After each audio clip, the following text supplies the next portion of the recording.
Hey guys, welcome to TKK Collector. My name is Ryan. I run a small card shop in Canada. Um, I own a few Facebook groups for Pokemon traders, collectors here in Canada as well. One of the things that's happening now is that the scalpers are back. These are the guys who are going in and clearing out your Walmart, clearing out your Costco, buying everything, going home, putting on Facebook Marketplace for 50 to 60% markup. These guys are back. Everybody knows it. We can, you could see it. That's the way it goes. So one of the things that myself and some of the other mods, the admins for our Facebook group, we're talking about is whether we kick these guys, whether we not let them post their their gains. They clear out the Costco. You've seen the videos. They clear out the Costco. They're coming online.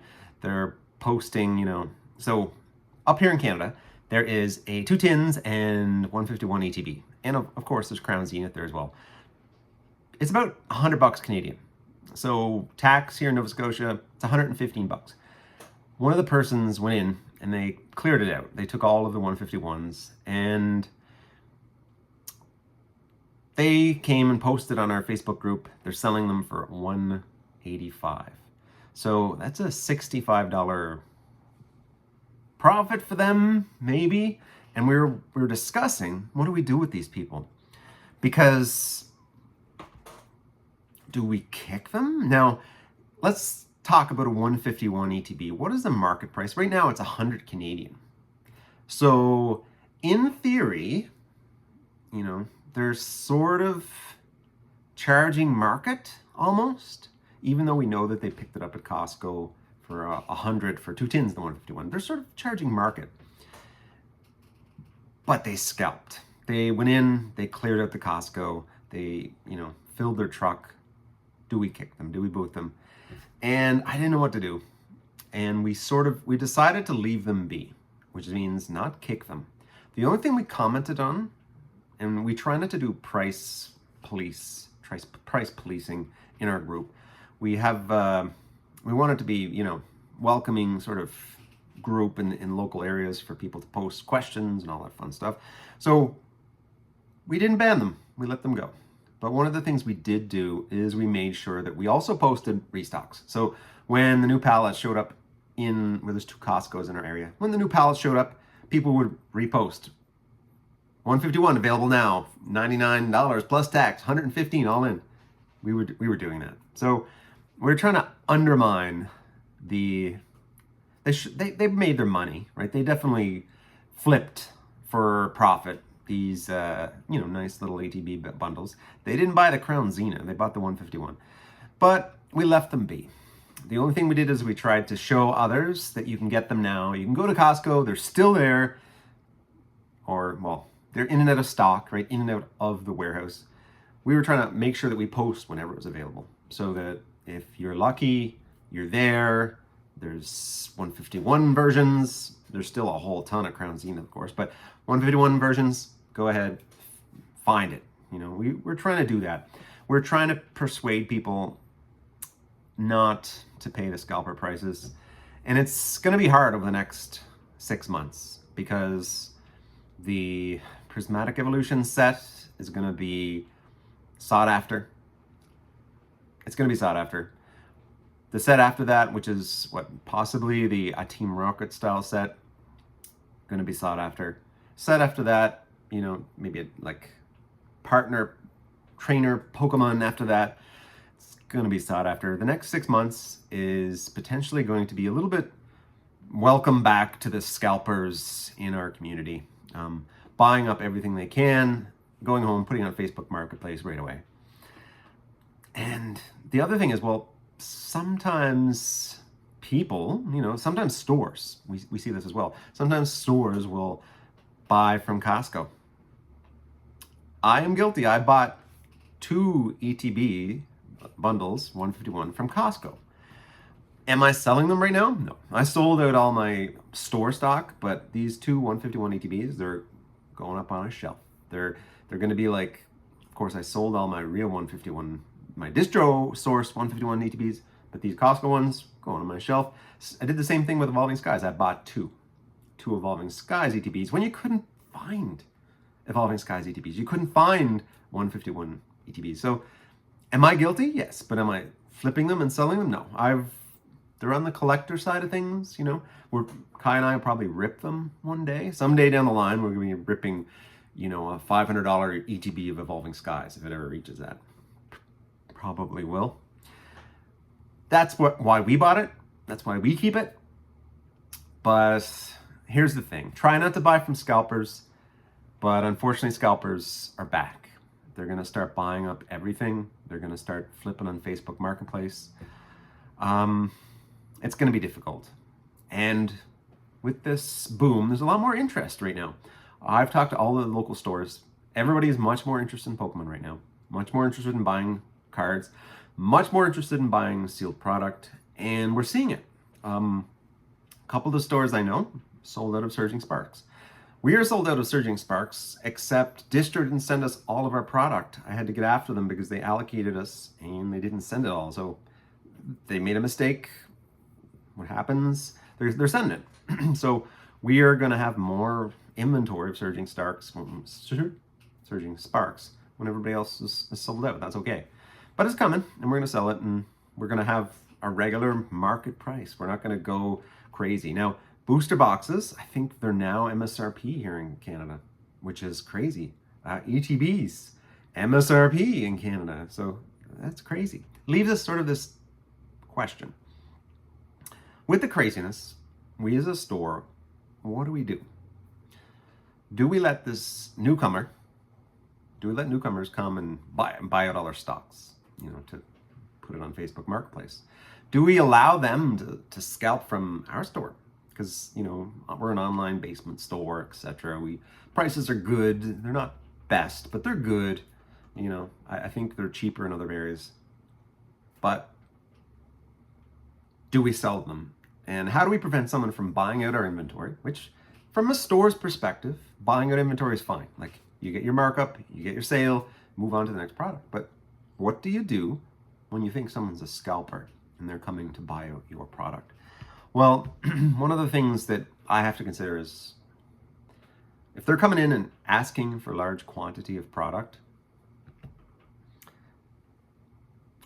I have to start thinking about allocating a product again. You can't come in right now and tell me you want 30 ETBs of Prismatic Evolutions or the Eevee set. You can't tell me that.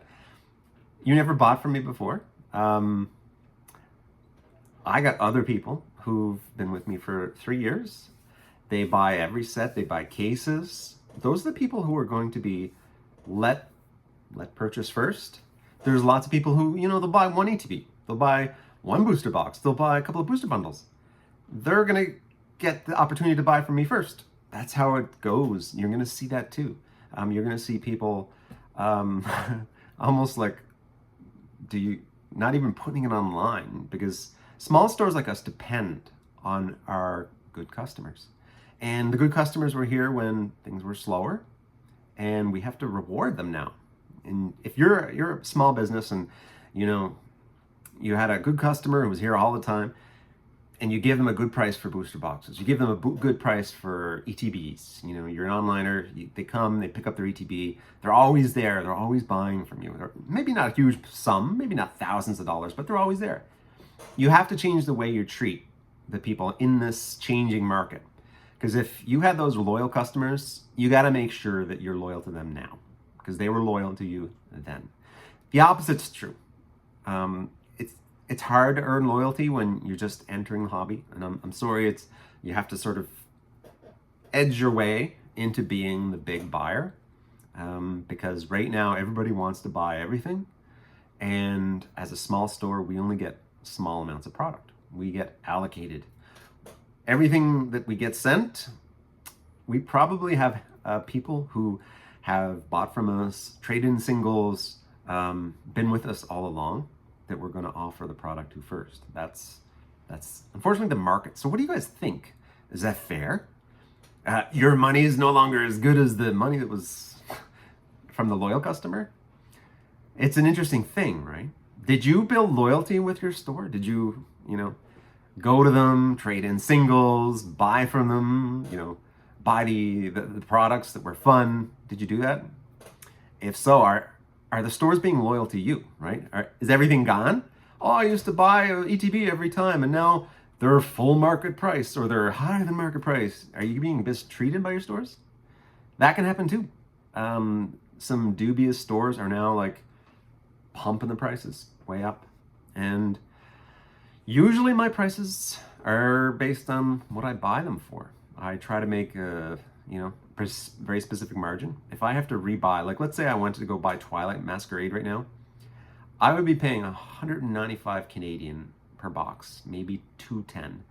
I can't sell that for my 179 price that I had on release, right? I can no longer get things at 179.99 at release. So that's how things work. Prices are going to go up on those stores. Stuff that used to be inexpensive at your store, you bought it for 169. Why can't you give it to them for 169 now? That's not how it works. Distro raises prices on old products. It happens. It's okay. Sometimes there's some products that get, brought out. They were marked in. I have Surging Sparks that I'm not going to sell. I'm going to wait a little while because I didn't get to open any Surging Sparks. We sold everything except I have one case for myself, and I actually, another topic for another video, I actually bought it from another store because all my allocation was spoken for. So another store had case available and I bought it. It happens. Stores do buy from other stores, especially small stores like myself, like some of the guys that I talk to in a local area. We're just sort of trying to keep going, keep cycling. We want to have a booster box when someone wants to trade in a booster box worth of singles. We want to do that trade. So yeah, that's how it works.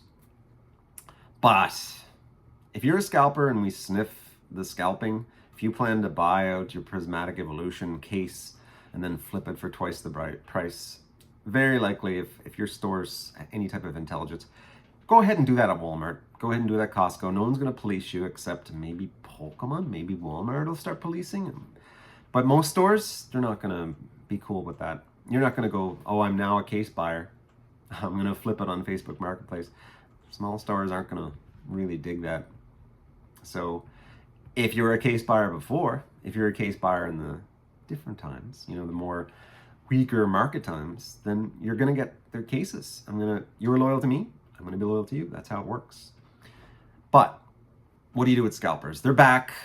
Do we boot them from our groups? Comment down below. Like, should I have kicked that scalper from our Facebook group? Should I have not let them post their deal on our marketplace? Their $65 in ETB profit? You got to wonder that. So what would you do? We decided to let them be. We decided to inform and give information to everyone else and say, the market has a high price for this. Maybe this guy's doing you a favor, saving you a trip to Costco, but when it's a ridiculously high markup, remember that person's name. Remember them, because you're probably not going to want to be loyal to them because they're just doing it for the quick flip. What do you guys think? Scalpers! Ah! That was for the thumbnail. Thanks, guys. Bye.